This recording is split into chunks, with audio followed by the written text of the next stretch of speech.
sâu. Bao nhiêu là cảm thấy vẫn đang chờ khiến em chìm sâu. Và có những lúc cuộc ngã ta đến khi để em alone. Sao đi trong màn đêm ta đang ngồi với chẳng thấy ai đâu. Dẫu nước mắt vào trong, coi như chuyện đã xong. Còn điều gì để nói nữa khi từ tâm em chẳng còn mong. Người nói em nghe về câu đi em chỉ muốn được nghe giọng anh. Dù cho ta không hợp nhau nhưng trong đầu em vẫn đang giật phanh.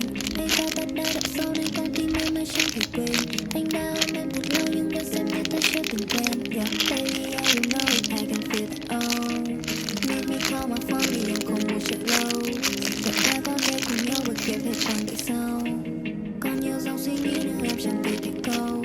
Yeah, I feel alone, yeah, I feel alone, yeah, I feel alone, I feel alone, yeah. I gotta love, yeah, I gotta love, yeah, I gotta love, I gotta love. Yeah, mỗi buổi sáng thức giấc muốn thấy bình yên vẫn đang rộng chờ. Ngoài kia bao la điều mới phải nhanh chân lên không có thì giờ. Vậy em phải đi về đâu, yeah, phía trước toàn vực sâu, yeah. Bao nhiêu là cạm bẫy vẫn đang chờ em khiến em chìm sâu. Và có những lúc cuộc não bước qua đến tim để em alone. Theo mình trong màn đêm cô đơn bủa vây chẳng thấy ai đâu. Dẫu nước mắt vào trong, có những chuyện đã xong. Còn điều gì để nói được khi thực tâm em chẳng còn mong. Chỉ cần ngồi với em chút thôi được không?